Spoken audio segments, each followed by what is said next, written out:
Hi folks, let's level up. तो welcome to our new video. तो यार salary भी बिल्कुल दाढ़ी की तरह होती है, जितनी आती है उतनी कम लगती है। तो भाई जो भी मैं आगे की चीजें बताऊंगा वो मैं अपने हिसाब से बताऊंगा। मैं गुड़गांव में रहता हूँ और मैं सॉफ्टवेयर इंजीनियर हूँ, तो मैं अपना रेंट वगैरह या फिर फूड वगैरह या ट्रेवल वगैरह मैं उसी हिसाब से गुड़गांव के हिसाब से बताऊंगा। तो आप अपनी सिटी के हिसाब से उसको देख लेना। तो कॉलेज टाइम में हम सोचते थे कि हमें जॉब ऐसी मिले जहाँ पे सैलरी इतनी हो कि कभी भी अगर शॉपिंग मॉल में जाए तो वहां पे चीजों का प्राइस टैग ना देखना पड़े। पर आजकल ऐसी हालत है, जब भी मॉल में जाते हैं किसी शू के प्राइस पे अपनी सैलरी लिखी दिख जाती है। तो मैं आज आपको बताऊंगा कि मैं अपनी सैलरी को कहां कहां स्पेंड करता हूं, तो आप भी अपना उसी हिसाब से आइडिया ले लेना। तो चलिए वीडियो स्टार्ट करते हैं। तो सबसे पहली चीज जो आती है वो है रहने के लिए स्पेस।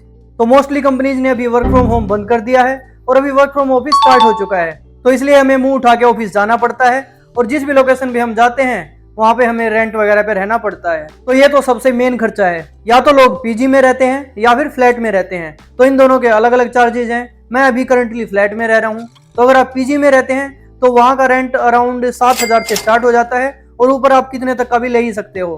15,000 20,000 तक के भी पीजी वगैरह आते हैं। वो आपका शेयरिंग पे भी डिपेंड करता है कि आप सिंगल शेयरिंग रह रहे हैं, डबल शेयरिंग रह रहे हैं या फिर आप ट्रिपल शेयरिंग में रह रहे हैं। तो गुड़गांव में आपको मेनली 9 से 10,000 में एक अच्छा पीजी मिल जाएगा डबल शेयरिंग में।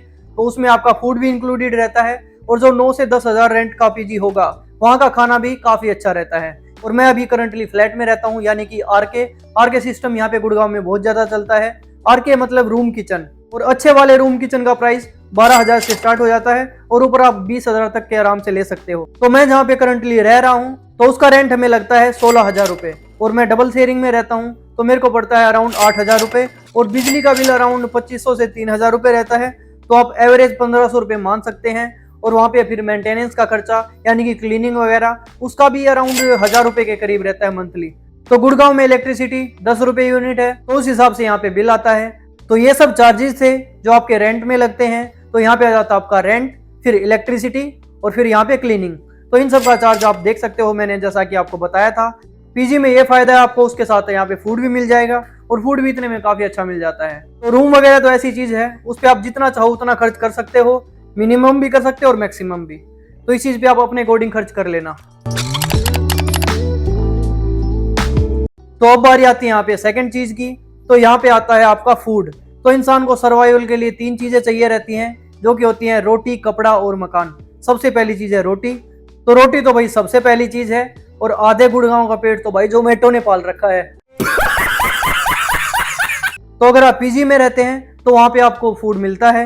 वीकडेज में वहां पे 2 टाइम का फूड मिलता है, एक ब्रेकफास्ट और एक डिनर। तो लंच में आपको बाहर से खाना पड़ेगा, और वीकेंड्स पे आपको 3 टाइम का खाना मिलेगा, जिसमें ब्रेकफास्ट, लंच और डिनर तीनों होंगे।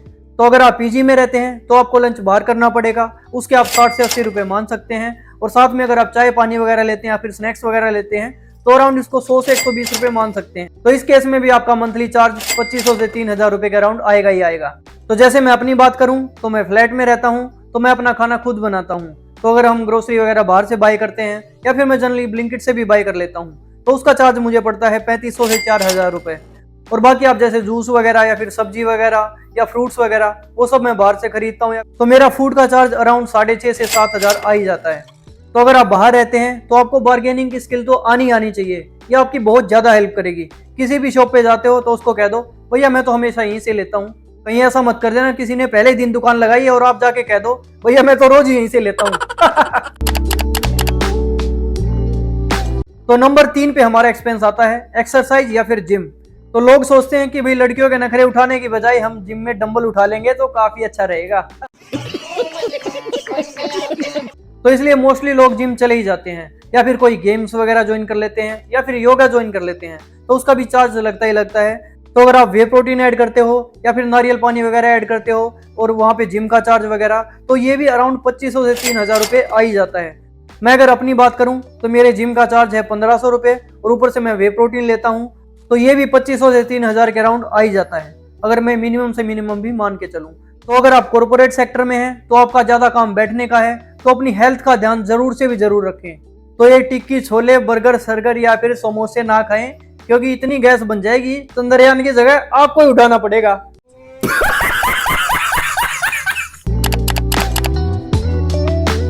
तो अब चलते हैं पॉइंट नंबर 4 पे, जहां मैं अपनी सैलरी का कुछ पार्ट स्पेंड करता हूं।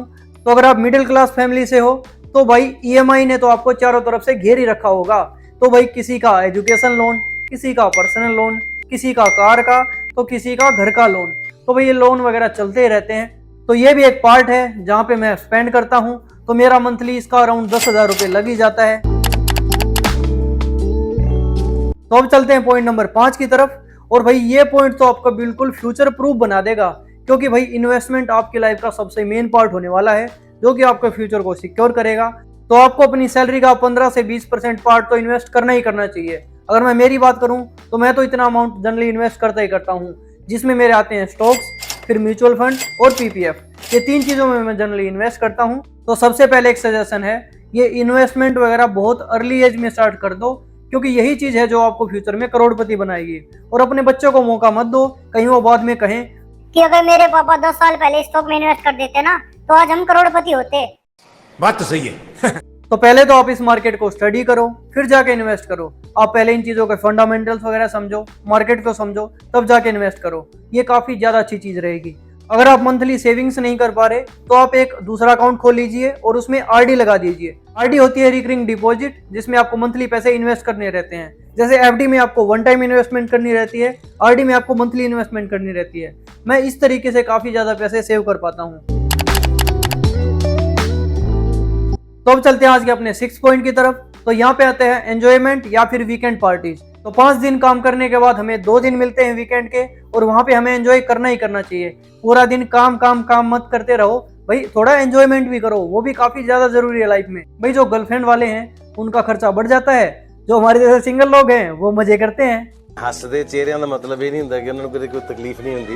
ਉਹਦਾ ਮਤਲਬ ਇਹ ਹੁੰਦਾ ਕਿ ਇਹਨਾਂ ਨੂੰ ਤਕਲੀਫਾਂ ਨਾਲ ਡੀਲ करना ਹੁੰਦਾ। बिल्कुल सही। तो अगर आप वीकेंड वगैरह पे पार्टी करने जाते हैं अपने फ्रेंड्स के साथ, तो वहां पे अगर आप किसी अच्छी जगह जाते हैं तो वहां पे आपका 1000 से 1500 रुपए का खर्चा आ ही जाएगा। और ये वीकेंड पे एंजॉय करना भाई काफी ज्यादा जरूरी है। काम को ही अपने सिर पे मत चढ़ाओ, थोड़ा एंजॉयमेंट भी करो। तो अब चलते हैं आज के अपने 7वें पॉइंट की तरफ। और यहाँ पे आता है ट्रांसपोर्ट और ट्रेवल। भाई ये चीजें सुनते ही गुड़गांव और बेंगलोर के लोगों को बस एक ही चीज ध्यान आती है, भाई वो है ट्रैफिक। तो मोस्टली लोग या तो पब्लिक ट्रांसपोर्ट से ट्रेवल करते हैं, या फिर प्राइवेट व्हीकल से, या फिर ऑफिस कैब से। अगर कोई ज्यादा ही मिल्खा सिंह है तो वो वही पैदल ही ऑफिस पहुंच जाता है। तो ये खर्चा पर्सन टू पर्सन डिपेंड करता है। अगर मैं मेरी बात करूं तो मेरा 2 से 2500 के करीब खर्चा आ ही जाता है। तो आपका भी ट्रांसपोर्ट का खर्चा इतना ही करीब आता होगा। अगर आपको ट्रैफिक से बचना है या फिर आपको ट्रेवल एक्सपेंस से बचना है, तो आप कोशिश करें कि आप अपना पीजी या फिर फ्लैट अपने ऑफिस के आसपास ही लें। तो अब चलते हैं आज के अपने लास्ट एक्सपेंस की तरफ। तो भाई ये तो सबसे ज्यादा बुरी चीज है, मतलब इस पे जितना खर्च करोगे उतना कम ही लगता है। तो यहाँ पे आता अपना पॉइंट शॉपिंग। तो भाई शॉपिंग में आप जितना खर्च करोगे आपको उतना ही कम लगेगा, क्योंकि आप अगर कुछ बाय करते हो तो आपको नई चीज की इच्छा तभी जाग जाती है। तो आजकल दुनिया भाई दिखावे की हो गई है। ज्यादातर लोग एक दूसरे को देख के चीजें खरीदते हैं, या फिर अपनी शॉपिंग कार्ट को बिल्कुल भरे रखते हैं, या फिर अपनी विश लिस्ट में चीजें ऐड करे रहते हैं। तो ये खर्चा तो भाई काफी ज्यादा बुरा है। मेरे को भी ये चीज का भाई काफी ज्यादा नशा है शॉपिंग का। मेरे को शूज का और कपड़ों का बहुत ज्यादा शौक है, तो मैं इन चीजों पे इन्वेस्ट करता ही रहता हूँ। तो मैं अगर मिनिमम की बात करूँ तो 5 से 10 हजार में मंथली कपड़ों या फिर शूज वगैरह पे इन्वेस्ट कर ही देता हूँ। तो ये काफी ज्यादा बुरी आदत है, इसको मैं सुधारने की काफी ज्यादा कोशिश करूंगा। तो शॉपिंग करने के लिए हमें सबसे ज्यादा उत्साहित करता है क्रेडिट कार्ड। क्रेडिट कार्ड तो भाई ऐसा जाल है जिसमें ना चाहते हुए भी आप फंसते चले जाते हो। बात तो सही है। या फिर कई बार आपको चीज लेनी भी नहीं होती, बस वो आप क्रेडिट कार्ड के चक्कर में खरीद ही लेते हो। तो उस चीज से आप बिल्कुल बचें। क्रेडिट कार्ड का इस्तेमाल सोच समझ के करें। वैसे वो चीज काफी सही है, अगर आप उसको अच्छे से इस्तेमाल करोगे तो आप इस चीज का भी ध्यान रखें। तो ये सब चीजें हैं जहाँ पे मैं अपनी मंथली सैलरी से इन्वेस्ट करता हूँ या फिर स्पेंड करता हूँ। तो मैंने आपको इस वीडियो में बहुत सारी सजेशंस भी दी हैं, आप उनको भी फॉलो जरूर से भी जरूर करें, ताकि आपकी काफी ज्यादा हेल्प हो। तो इसी के साथ वीडियो को एंड करते हैं। आशा करता हूँ कि आज की वीडियो ने भी आपकी लाइफ में कुछ ना कुछ वैल्यू तो जरूर ऐड की होगी। अगर आपकी कोई भी क्वेरीज हैं या फिर क्वेश्चंस हैं तो आप कमेंट बॉक्स में लिख सकते हैं, या फिर मुझे इंस्टाग्राम या फिर लिंक्डइन पे फॉलो कर सकते हैं। तो खुद को बेहतर बनाने के लिए सब्सक्राइब करें।